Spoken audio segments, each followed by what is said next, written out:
গণপরিষদ এবং second Republic নিয়ে যে কারণে বিএনপিতে সন্দেহ, এ নিয়ে প্রথম আলোর একটি রিপোর্ট। দর্শক, কেন এখন গণপরিষদ এবং সেকেন্ড রিপাবলিকের কথা বলা হচ্ছে? এখানে বিএনপির ধারণা যে এই দুটি অত্যন্ত মৌলিক একটি রাজনৈতিক সংস্কার, এই বিষয়ে রাজনৈতিক ঐক্যমত্য এখন সম্ভব না। আর এটি যদি ঐক্যমত্য তৈরি করতে হয় এবং এই বিষয়ে কাজ করতে হয়, তাহলে লম্বা সময় লাগবে, তাতে নির্বাচন পিছিয়ে পড়বে। এই কারণেই বিএনপি মনে করে এই প্রসঙ্গগুলো সামনে আনা মানে নির্বাচন বিলম্বিত হওয়া। এখানেই সন্দেহের দৃষ্টিতে দেখছে বিএনপি। কিন্তু নাহিদ ইসলাম সহ আরো কেউ কেউ মনে করে যে একটা স্থায়ী সংস্কার ছাড়া কোনো নির্বাচন বা কোনো পট পরিবর্তন টেকসই হবে না। ছাত্র তরুণদের নতুন দল জাতীয় নাগরিক পার্টিকে স্বাগত জানালেও তাদের রাজনৈতিক লক্ষ্য নিয়ে ভিন্ন অবস্থানে বিএনপি। বিশেষ করে নতুন দলের নেতাদের সেকেন্ড রিপাবলিক এবং গণপরিষদের নির্বাচনের দাবি নিয়ে বিএনপিতে সন্দেহ তৈরি হয়েছে। বিএনপির নীতি নির্ধারণী নেতারা মনে করছেন জাতীয় সংসদ নির্বাচনকে বিলম্বিত করার লক্ষ্য নিয়ে এই দাবি সামনে আনা হয়েছে। বিএনপি নেতাদের পর্যবেক্ষণ হচ্ছে, এখন পর্যন্ত ছাত্র তরুণদের যে তৎপরতা, তাতে একটা বিষয় স্পষ্ট যে তাদের মূল লক্ষ্য সংবিধান পুনর্লিখন বা আমূল পরিবর্তন। এর জন্য তারা গণপরিষদ নির্বাচনের কথা সামনে আনছে। এর সূত্র ধরে সেকেন্ড রিপাবলিকের কথাও বলা হচ্ছে। কিন্তু ছাত্র তরুণরা সংবিধানের মূল পরিবর্তনের যে ভাবনা বা লক্ষ্য নিয়ে এগোচ্ছেন, তাতে দীর্ঘ সময়ের প্রয়োজন হবে। এটি রাজনৈতিক ঐক্যমত্য ছাড়া কখনোই সম্ভব হবে না। সংবিধানের মৌলিক সংস্কার প্রশ্নে ঐক্যমত্য না হলে রাজনীতিতে বড় ধরনের বিভক্তি তৈরি করবে বলেও মনে করছেন বিএনপি নেতারা। অর্থাৎ সংবিধানের মৌলিক সংস্কার প্রশ্নে যদি একমত না হয় সব রাজনৈতিক দল, তাহলে একটা বিভেদ তৈরি হবে, নির্বাচনও বিলম্বিত হবে, ফলে একটা হযবরল অবস্থা তৈরি হবে দেশে, এই শঙ্কা করছে বিএনপি।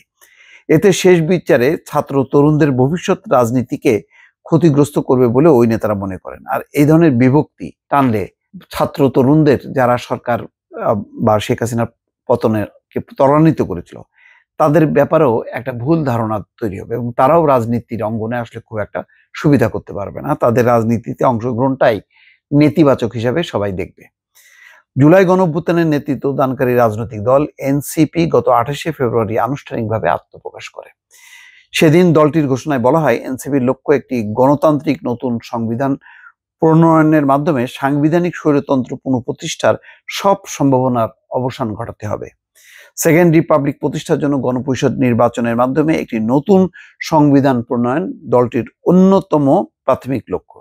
এনসিপির আহ্বায়ক নাহিদ ইসলাম মঙ্গলবার ঢাকার এক অনুষ্ঠানে আবারও বলেছেন, নতুন বাংলাদেশ গড়ার লক্ষ্যে নতুন প্রজাতন্ত্র করতে হবে। তার জন্য নতুন সংবিধান এবং গণপরিষদ নির্বাচনের প্রয়োজন। সেই লক্ষ্যে তারা কাজ করছে। তিনি বলেন, গণপরিষদ নির্বাচন এবং জাতীয় সংসদ নির্বাচন একসঙ্গেও হতে পারে। নতুন দলটির ঘোষণায় সেকেন্ড রিপাবলিক এবং গণপরিষদ নির্বাচনের দাবির বিষয়টি আসার পর বিএনপি নেতারা এই দুটি বিষয়ে ভিন্ন মত প্রকাশ করে বক্তব্য দিয়েছেন। এর মধ্যে গত রোববার লেডিস ক্লাবে এক অনুষ্ঠানে বিএনপির স্থায়ী কমিটির সদস্য মির্জা আব্বাস বলেছেন, নতুন দল এসেছে, আপনারা সাবধান থাকবেন। আমি কিন্তু তাদের স্লোগান বুঝি না। আমি কিন্তু বুঝিনি কাকে দ্বিতীয় স্বাধীনতা বলে। আমি এখনো বুঝিনি সেকেন্ড রিপাবলিক কি বোঝায়। আপনারা বুঝেছেন কিনা জানি না। অর্থাৎ এটা একটা ওসিলা ধরে জাতির মধ্যে বিভেদ সৃষ্টি করার চেষ্টা চলছে। এর আগের দিন শনিবার দলের স্থায়ী কমিটির সদস্য সালাউদ্দিন আহমেদও কিন্তু অনুরূপ বক্তব্য দিয়েছেন। তিনি বলছেন যে সেকেন্ড রিপাবলিক এবং গণপরিষদ নির্বাচনের দাবির এইটা সম্পর্কে বলছেন, এটাকে আরো দীর্ঘায়িত অগণতান্ত্রিক প্রক্রিয়ার মধ্যে নিয়ে যাওয়ার ষড়যন্ত্র আছে বলে মনে করেন। বিএনপি নেতারা বলছেন যে সংবিধান সংস্কারে গণপরিষদের নির্বাচনের দাবি কেন, সেটি তাদের কাছে বোধগম্য নয়। তাদের যুক্তি হচ্ছে, সরকার সংবিধান সংস্কার কমিশন করেছে। এই একটা জিনিস আমি নিজেও খুবই কনফিউজড। সংবিধানের যে কোনো মৌলিক পরিবর্তন, সংস্কার, মানে সেটা তো সম্ভব। এই সংবিধানটাকে রেখেই তো একদলীয় বাকশাল করা হয়েছিল। মৌলিক একটা পরিবর্তন, গণতন্ত্র থেকে স্বৈরতন্ত্র, আবার স্বৈরতন্ত্র থেকে গণতন্ত্র, সবই হয়েছে কিন্তু 72-এর সংবিধানকে সামনে রেখে। তো সুতরাং সামনে যে নির্বাচন হবে, নির্বাচিত দল তখন তো সে বর্তমান যে সংস্কার কমিশন আছে, সেই সংস্কার কমিশনের যে ভালো সুপারিশগুলো, যেখানে অধিকাংশ রাজনৈতিক দল একমত হবে, সেই বিষয়গুলো তারা নির্বাচিত সরকার, সে যারাই জিতুক না কেন, যারাই নির্বাচিত হোক না কেন, তারা সেটি বাস্তবায়ন করতে একটা বাধ্যবাধকতা থাকবে। যদি তারা সেটা না করে, তাহলে তারা জাতির সঙ্গে বেইমানি করছে বলে পরিগণিত হবে এবং তাদের সেই ক্ষমতা দীর্ঘায়িত হবে না। জনগণ খুব দ্রুতই সেই সরকার পরিবর্তনের জন্য আন্দোলনে নামবে। ফলে এটা শেখ হাসিনার সরকার কোনোদিনও আর তৈরি হবে না, যে সরকার সবাইকে মানে বৃদ্ধাঙ্গুলি দেখিয়ে তারা 15টা বছর বা বছরের পর বছর ক্ষমতায় থাকবে। সুতরাং একটা মৌলিক চেতনা আসছে যে আন্দোলন, সংগ্রাম, গণঅভ্যুত্থান করার মধ্য দিয়ে সরকার পরিবর্তন করা যায়।